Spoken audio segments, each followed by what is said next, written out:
Bonjour, je m'appelle Tiffany. Mon français est très mauvais, donc je vais parler en anglais. Who here went to my other, I guess technically either, who went to my talk that was here at the conference? Okay, and did anyone go to the meetup last night? Okay, cool. All right, so yeah, basically, if you went to the meetup last night, this is the exact same talk. I don't know why you're here again, I guess thanks, but yeah, and then the talk that I did the other day was more of a high level of cloud native security. And this one's specifically diving into like more of the service account, RBAC, certs, etc. So yeah, my name is Tiffany JERNIGAN. I am a developer advocate at VMware. And if you use Twitter, which I guess fewer people are using nowadays, my Twitter is over there. If you use Mastodon, I think that ends up being potentially on some of my slides. I don't really know anymore. And yeah, thanks for coming and good morning. Okay, so if you went to the other talk, a few of these slides are a bit of the same repeat.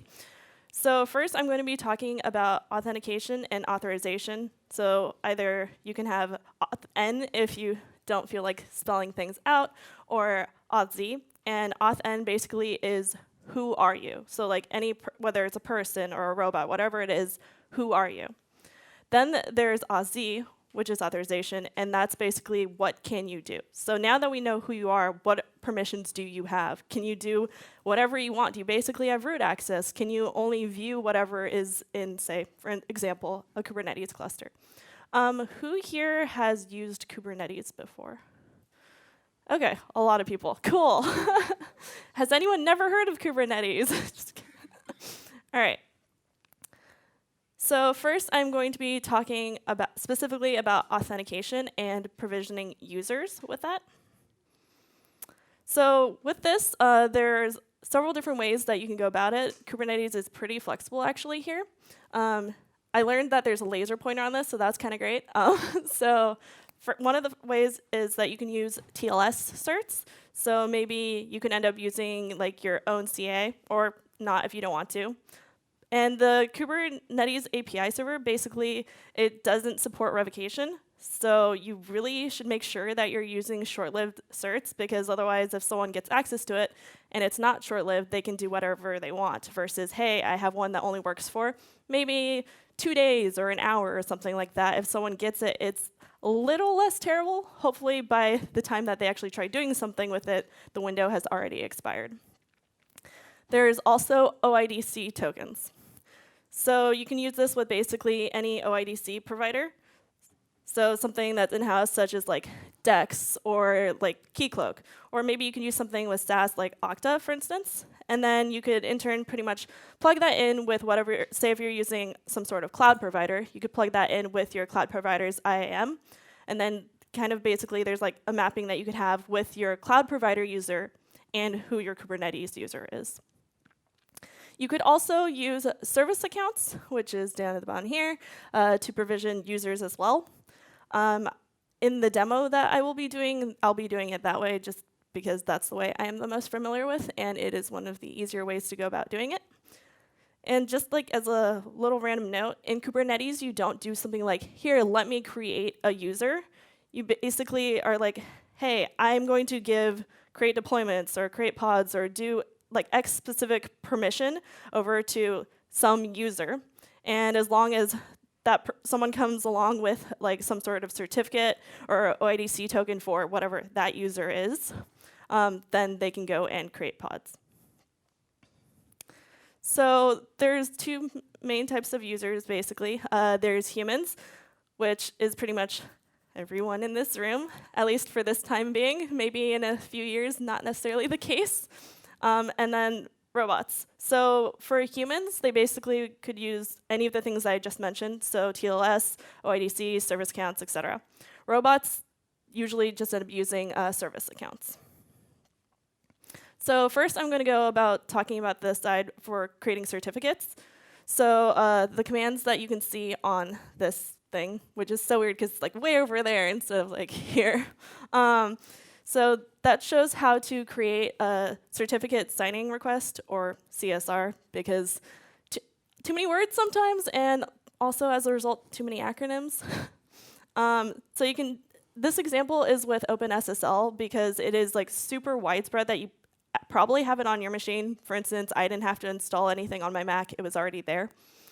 Some people might prefer using something else, such as like CFSSL, which is Cloud Foundries, or maybe you might want to use something like Vault, or just basically some other CA that you want to do. It's kind of up to you, but this is just one example.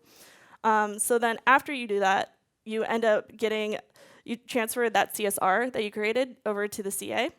And depending on what kind of cluster you have, this is done a little bit differently. So for instance, if you're using some sort of self-hosted cluster, or if you're using kubeadm and you kind of wanted to like play around, this is an example here that you can use for that. It's basically assuming that you have a cluster that is deployed with kubeadm for this specific example, and that the CA keys specifically live in this part here, which is etc Kubernetes PKI, and then you have the CA key. And that would be over on your control plane. So when you have a CA, you end up going through a CSR process. So there's actually a CSR API in the Kubernetes API, so you can actually get certificates from Kubernetes if you want to. It basically makes Kubernetes act as a CA. So like if you've used Kubernetes, which is apparently most everybody in this room, you are very familiar with the lovely amounts of YAML that you have to deal with Kubernetes. And so for this one, like you can, I can't actually see it over there, so I'm gonna look here. Basically, yeah, here, you just see that you're creating type of the certificate signing request, and just write it out like any other YAML that you can do.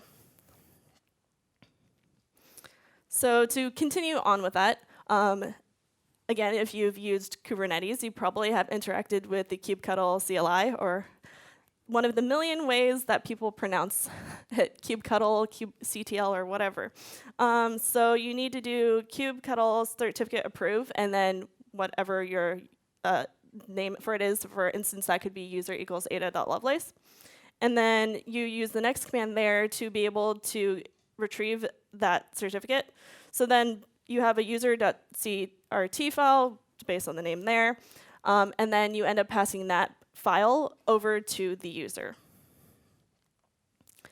So after you go about actually getting that certificate, then you need to add the user with the key and the certificate to your kubeconfig file. So it's kubectl config, and then you give it like the you say your credentials, and for instance, since the name was ada.lovelace, and then you have the CRT there and your key as well.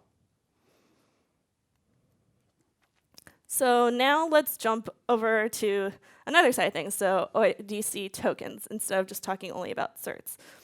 So if you have basically some sort of like conceptual understanding of TLS, then you'll probably have one for OIDC as well. And again, more acronyms, yay. So things are a little bit different depending on whether you're using some sort of like self-hosted cluster or not. If you are, there's two flags here that you have to end up using. So on a managed cluster, you could consider using like the OIDC that's already there with the provider instead of dealing with some external other one. A lot of the time, there's basically this kind of integration with IAM there, and then you can automatically be using like IAM and having things done for you. There's some like links down here pretty much. Like for that one's, for example, of doing it with EKS. There's obviously more than just EKS out there. And if you aren't already using a cluster kind of like that, and maybe you're already using Vault or certificates, or you're just like invested in TLS certs in some way, maybe you'll still just want to keep using TLS certs instead of migrating over to using OIDC tokens. And continued on the tokens front, there is also service accounts. So if you're not already using like OIDC, or you're not already using TLS certs, if you're just trying to get started with something, you may not want to go down that path to get started, and maybe you just want to start with dealing with service accounts that are already they're easy kind of built in a way into Kubernetes. They're like typically used for things like processes, programs, services, etc., that are running autonomously on a cluster. But that doesn't mean that we can't use them to be able to go and do some sort of like access and permissions management ourselves, even if that isn't exactly why they were created in the first place, but it is what it is. But I'm going to be basically using these for the demo that I am going to end up doing. And basically, yeah, if you don't want to deal with the like hoops that you might have to go through of setting up like TLS certificates or OIDC-based authentication, you could literally start here. Maybe you don't end up here at the very end when you go through it, but like this is a good starting point. So a service account is basically just kind of a user with some lovely little name there. You can see it kind of right there. So it's a system, colon, and then just the word service account, and then you have the specific namespace that the service account is in, and then whatever name for the service account. When you create a new namespace, there always is a default one. So for instance, if you are just in your original default namespace, it would be like default, colon, default. If you created a new namespace called Devoxx, there's one there by default that's called default, and then you can go and create your own and do specific things, give specific permissions to that service account, however you want. So service account tokens, they are JWT, spelled JWT, or at least how us Americans spell that. So they're kind of like OIDC tokens, but they're generated by the Kubernetes control plane. I'll actually, when going through the demo, we'll end up showing you one of those. So with Kubernetes prior to 1.21, when you would create a service account, there would be a token that's in a secret that was created specifically with that one. And so long as that service account still existed, that token would exist. Afterward, they created the concept of bound service account tokens. So now if you go and create a pod, that specific pod has its own token. So for instance, say you are within a pod, which I'm actually going to show later, and you get the token from there, and you go into another pod and you use that token to say, after you give yourself permissions to look at what is running on the cluster. As soon as I go and delete the pod that I took the token from, I no longer will have access to do that. All right, so now I'm going to specifically look at USI and more specifically role-based access control, or RBAC, since again, we love acronyms. And it's especially complicated, I guess, since I was having conversations with some people the other day about how, like, how you say things for letters in English, or like with an English accent versus like a French accent is not necessarily the same, and people are like, wait, what are you saying? So a high-level kind of idea on Kubernetes for RBAC is first you define some sort of role that could be just a regular role, which is specific to a namespace, or you could create a cluster role, which is, as you might expect, for an entire cluster. And so that is basically a collection of some sort of permissions, like, can I view what is in this cluster? Can I delete pods? Can I scale some deployments? Basically specific permissions. But just having that role doesn't do anything. You actually have to create some sort of role binding or cluster role binding afterward to bind that to a specific service account. And then that service account, therefore, if you're as that service account, you have those specific permissions. Otherwise, it's just kind of there and it doesn't really matter. All right, so this is like a command that you can use to get some of, like, for instance, the first one there is to get the core resources with like API version v1. If you want to see like what some of the other resources are, you can do that as well. Basically, so sometimes you may not know exactly where like a specific resource is located for being able to create the role, if that kind of makes sense. All right, so this is an example role.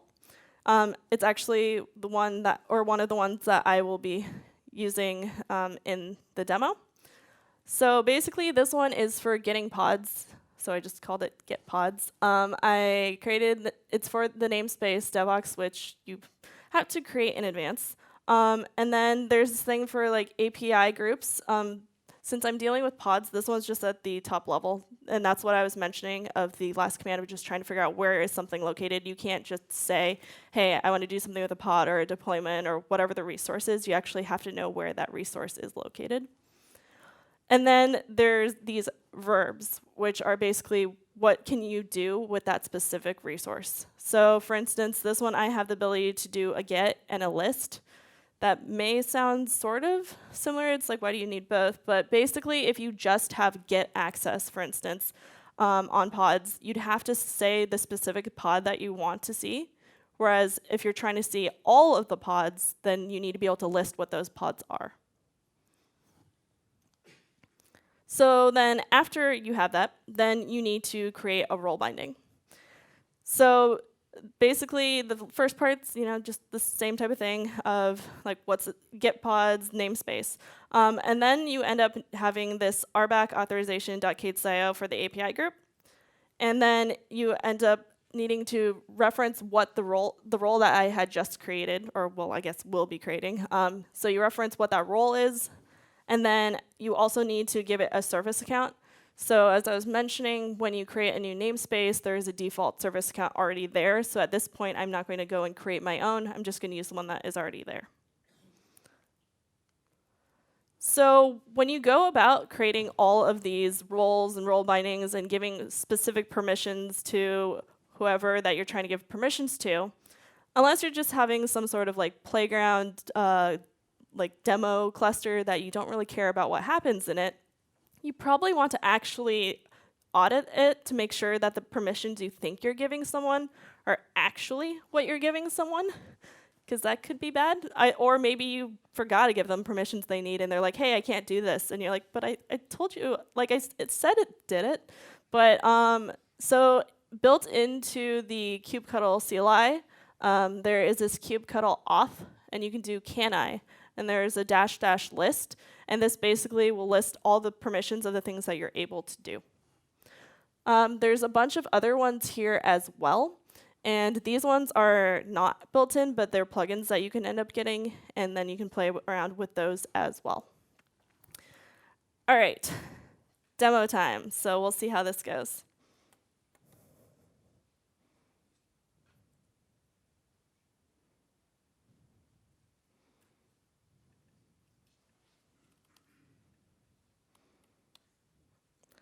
Okay, so you can't see that. All right. What can you?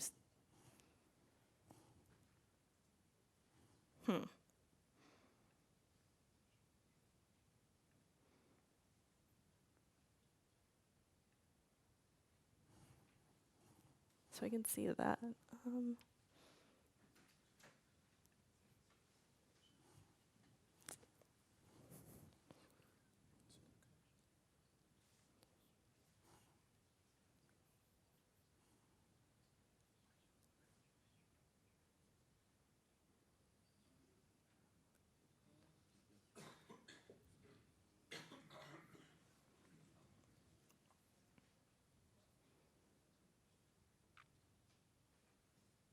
I can just mirror it for now, yeah.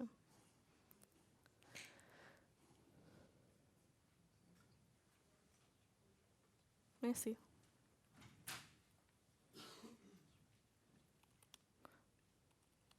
All right. Can you see that, or is it too small?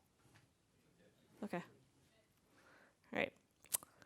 Yay, technology. Sometimes it works and sometimes it doesn't. Especially during live demos, especially when I keep typing clear and it doesn't like to. All right, so now that you can see that, basically the first thing that I'm going to do now is to just create that namespace called Devoxx, because I don't want to like clutter my default namespace with a bunch of stuff. And also one thing that you can do later is, okay, I created all this stuff in my specific namespace. I can just delete that namespace and everything that was running in it is now gone, and I don't have to manually go about like getting rid of different things. All right, so I'm super lazy because I'm really bad at typing, I guess, sometimes to make a bunch of errors. So instead of typing kubectl every single time, I have that alias to the letter K. So I'm going to create a namespace and call it Devoxx. Who has heard of the tools either kubectx or kubeNS?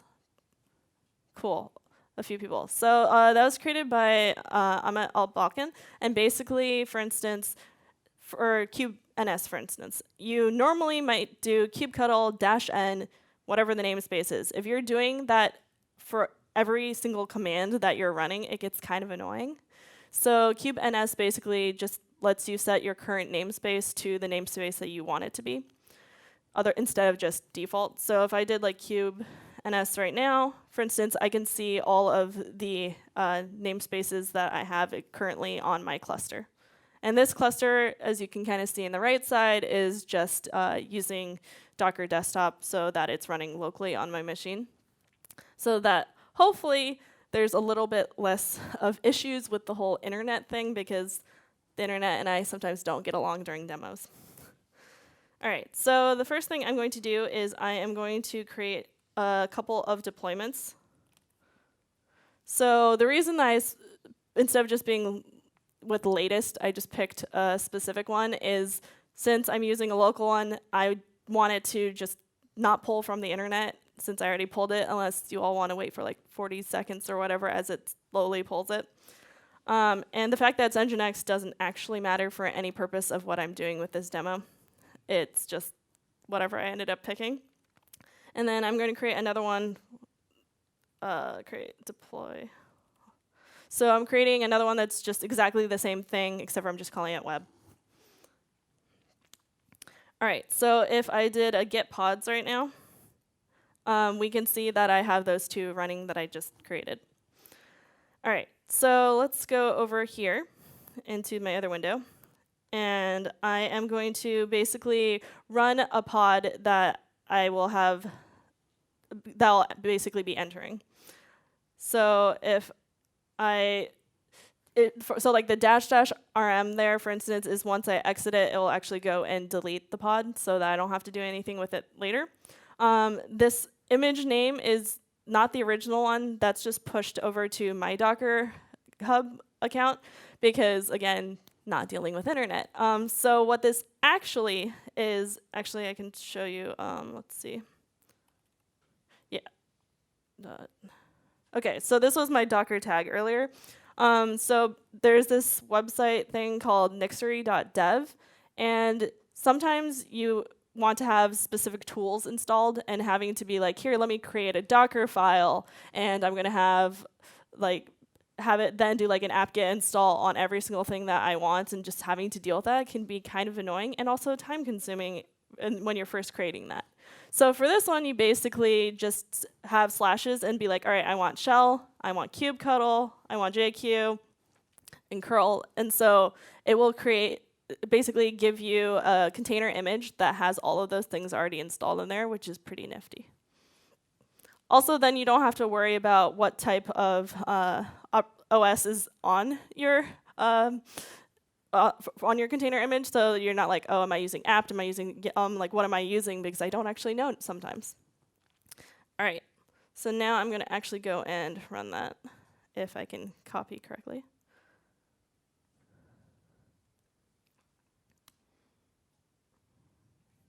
Okay, so now I'm actually inside of the container that's like with the pod that I have. So if I look here, if I just did another kget pods, for instance, you can see that there's the two that I had beforehand plus the one that I just am in right now. Okay, so now if I'm here and I can't be lazy and use K anymore unless I feel like writing an alias, but I'm not going to do that. So I'm going to actually type it out. But so if I try doing a kubectl get pods here, who thinks that this is going to work? Okay, cool.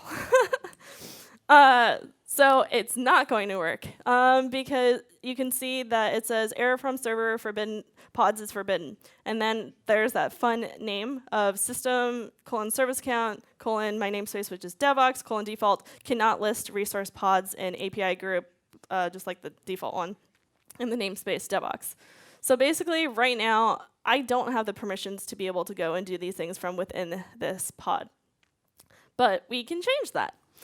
So what I can go about doing is I could create a role that has permissions to be able to see pods.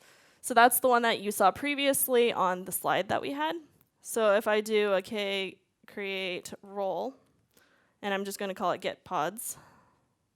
So there's a couple ways that you can go about doing it. You could have that YAML that was there and just do a kubectl apply-f for whatever the YAML is.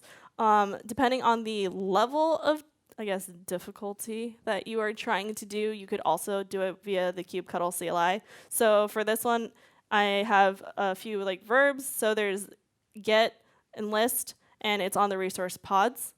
You can't do like separate things here, like being like, oh, I want to do a get on one resource and do a list on another resource. It's just one thing or another. And then once you create this, then if you wanted to, you could like go and edit it and like see what that looks like. For instance, if we were to just look at it.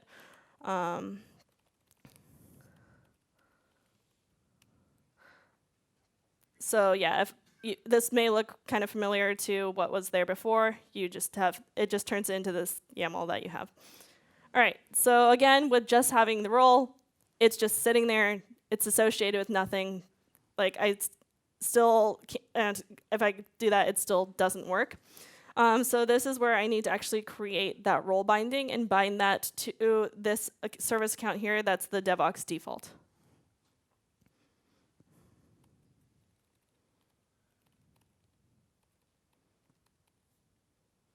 Okay, so for this, you can also use the CLI. And so it's, you're creating a role binding, you're giving it the role name that is the role that you just created, and then I'm giving it to the service account, which is just my namespace, Devoxx, :default. All right, so now that I did that, if I try doing get pods, now I actually have the permissions to be able to go and do that. Is that making sense so far? Cool. All right. So we can go into a little bit more depth then. If we do a get pods and I do like a -v6, so the -v is for verbosity. And so I can see a little bit more information as to what is happening here. You can actually see what specific path is get is being called on. So if I go and try copying that, now if I want to go try doing a curl on this, either one of two things is going to happen. Either it's going to work and do exactly what we just had of showing it, or I also am currently adding this -k. So -k right is the same thing as -- in secure. Not great, but that's where we're starting at. So if I run that kind of as expected in a way, maybe not, depending, it actually says that it's forbidden. Because if you look at this here, it's a little different. So the one before was saying that was forbidden for my specific service account, which was like the service account : Devoxx, etc. If you look here, it actually says system anonymous, can't list. So it doesn't actually know who you are at this point in time, and that is why with just curl and not kubectl, it's like you're not the same person. Like I can't do anything.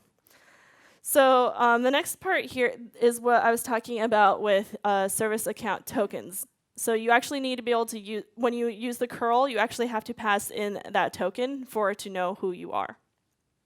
So if we look, apparently Outlook is verifying, go away.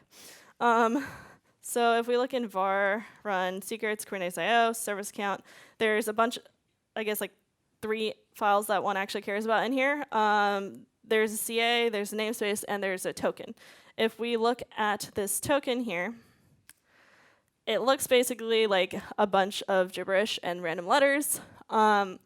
There are tools out there that will actually tell you what this says. So if I go and copy it, not including the SH part, which apparently is really hard.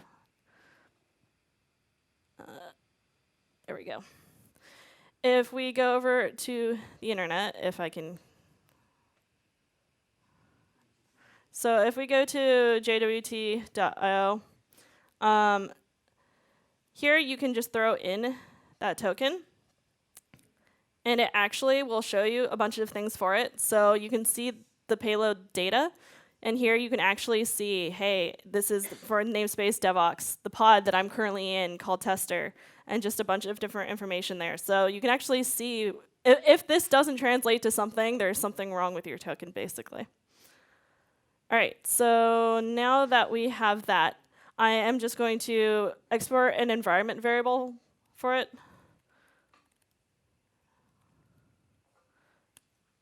OK. And then you saw that I did the -v6 to get like the URL that I needed. There's another, instead of having to do that, you can actually do, if you just do env, you can actually see that there's a Kubernetes service host in there. And there's also just like the port, which is 443 for HTTPS. So you can just get it from there if you want to. All right, so if I were to do my curl again, except for, let's see. All right. So for this, instead of just running it like this, I need to actually pass in that token.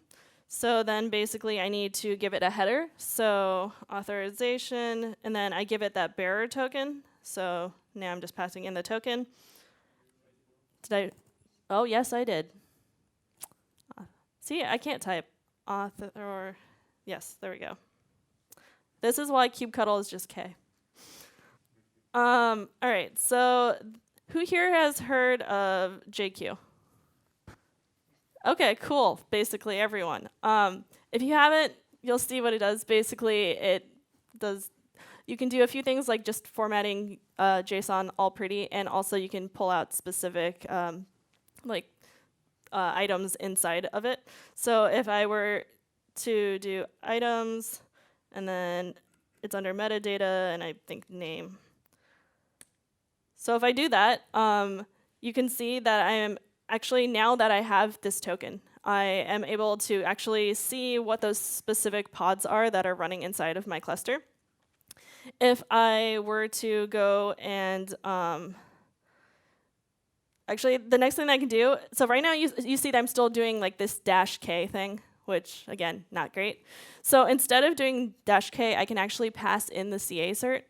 So if I instead do delete this, so --ca cert, and then it's under the same place, so raw run secrets, CA cert. OK, and as you can see now, I'm actually using the CA cert, and I'm still being able to get what all those pods are there.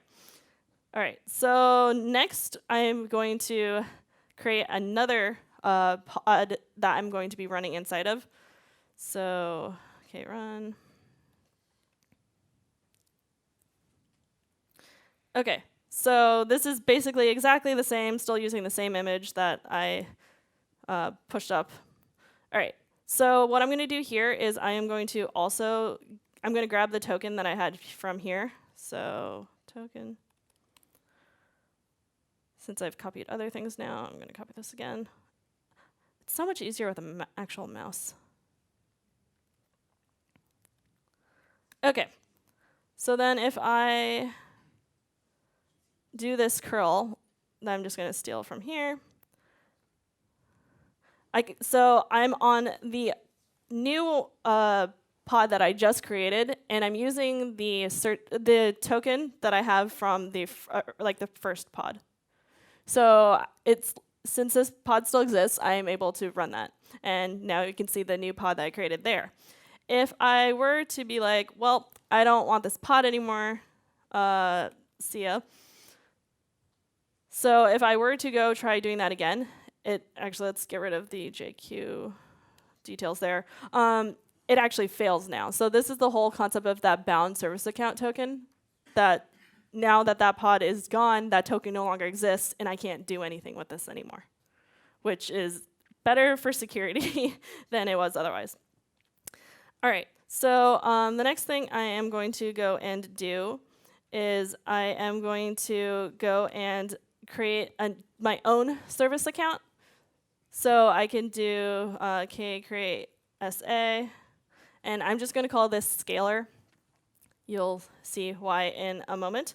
So basically, I I guess I can just explain now. So for what I want this service account to basically have access to, I want it to just be able to scale up a specific deployment. So for instance, I have those two, that's why I created the 2 deployments earlier, and also that way when I did like get pods, it's not just the only pod that I'm currently in. So if now that I have my own specific service account and I'm not using the default one, so if I were to run inside of a new pod, it has this like kind of janky looking JSON overrides here. So basically, there used to be a point in time where you could do -- service account. I know who removed it. They don't even remember why they removed it, so things happen, I guess. So you have to pass that in and give it scalar, or basically the name of the service account that you're specifically referencing for that pod to have that service account. Okay. So now if you look at the cluster roles, and so this -A, if you don't know, is all namespaces. So there's a bunch of stuff that already exists. And so for one of them, there is a cluster role for just viewing. So this is there when you create a new Kubernetes cluster. I didn't create that. That's already there. And basically what it does is it gives you view permissions into a cluster. So you can see everything that is running inside of a cluster. So what I'm going to do is I'm going to create a cluster role binding. And so I'm going to use that specific cluster role called view, and I'm going to be using that service account that I just created. So while in here, if I do a kubectl get all, which isn't actually all, it doesn't show everything, but I guess it shows enough stuff that they decided to call it all. So you can see the pods and deployments and the replica sets that are there. So now I have permissions to be able to go and do that. If I were, though, to try to do a kubectl delete deployment of, say, nginx, we can see that since I only gave view access, I can't go and just like delete stuff and cause chaos. Thankfully, bad things happen when I get access to delete all the things, apparently, sometimes. Or when I give friends access to do that, since someone may have accidentally deleted my IAM role for my AWS account that let me log in, and I had to get someone to fix that for me. So yeah, don't let people have all the access. All right, so next I am going to create a specific role to be able to actually, like right now we have this thing called scalar. There is no reason it's currently called scalar because I'm literally doing nothing with scaling. So I am going to go and actually create a role to be able to do that. Okay, so this one might look a little bit different than the ones that we had before. So my eyes are, I got LASIK like 5 years ago and I still can't see fully anymore. It's kind of sad. I got glasses a year ago afterward and it's, yeah, let's not talk about that anymore. Anyway, so somewhere, there we go. So for this, it's a patch, and then you give it the resource type. So for instance, you don't give it just deployments. I mean, you could if you wanted to be able to patch a deployment entirely, which I don't want people to be able to do. So it's deployment/scale. And then I'm specifically giving a resource name so that it is only the nginx deployment that it can do anything with. I don't want to be able to mess with any other deployment that exists there. All right, so, and then once we create a role, again, we have to create a role binding.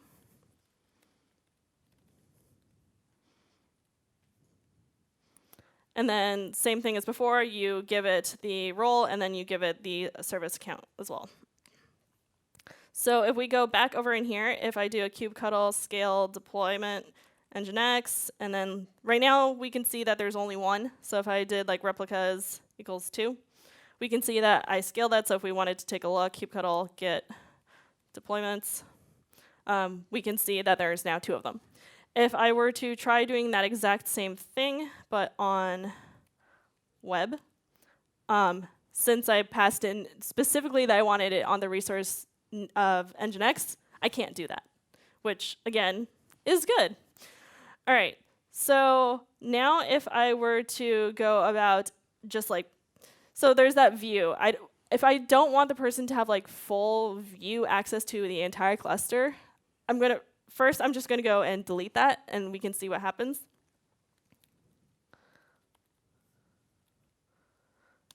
All right, so some people might think that it should still work because I still have scale. On the other hand, if I were to try scaling it back down to 1, it is actually now forbidden because I no longer have the ability to actually see what any of the resources are. So I need some sort of view, some sort of get to be able to actually do that.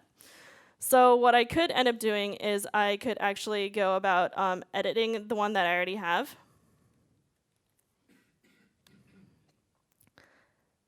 And if we go down here to the API groups,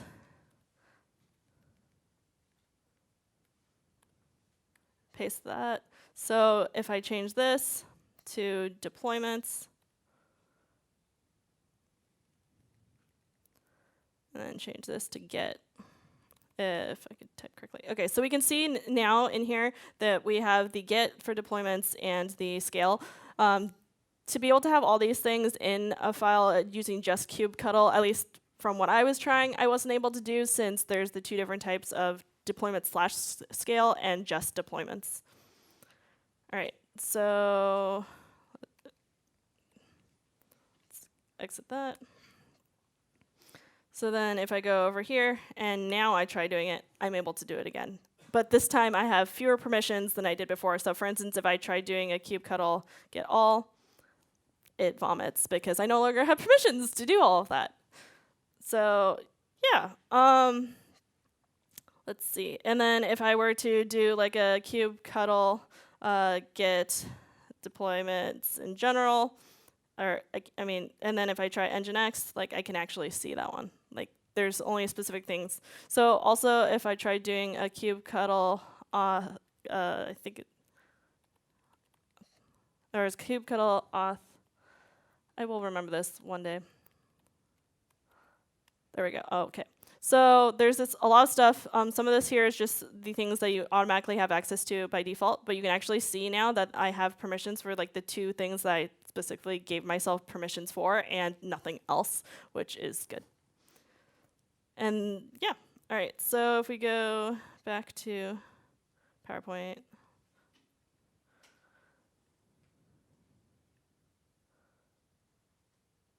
Where is just, there we go.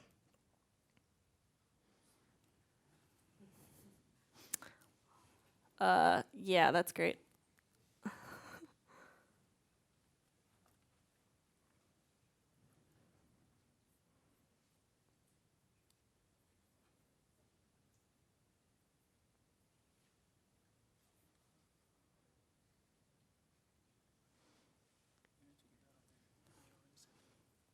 Yeah, I'm just trying to get rid of the settings.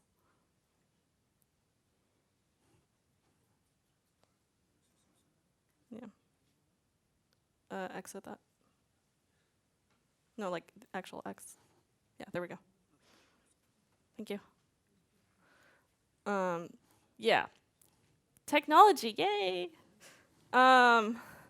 And they said ChatGPT was going to replace us all. All right, so in the slides, which if you go to speakerdeck.com/Tiffany, Tiffany, and then FAY, not including the J from my Twitter handle because some random person got that like years ago and they posted stupid spam and I wanted it but I can't have it. So if you just go there, it has, actually, which I can probably, I'll show afterward because I don't trust things anymore. If you go there, it has the slides for this. Basically, it just shows everything that I actually ran for that. So if I skip past, actually, let's see. Yeah, there's just there's a bunch of slides for that. Yeah, so merci beaucoup. Thanks for coming. And yeah, have a good rest of your conference thing. And then if you are interested in Spring, my coworker Josh Long has a talk about Spring Boot 3 that is happening right after this. So yeah, thanks everyone.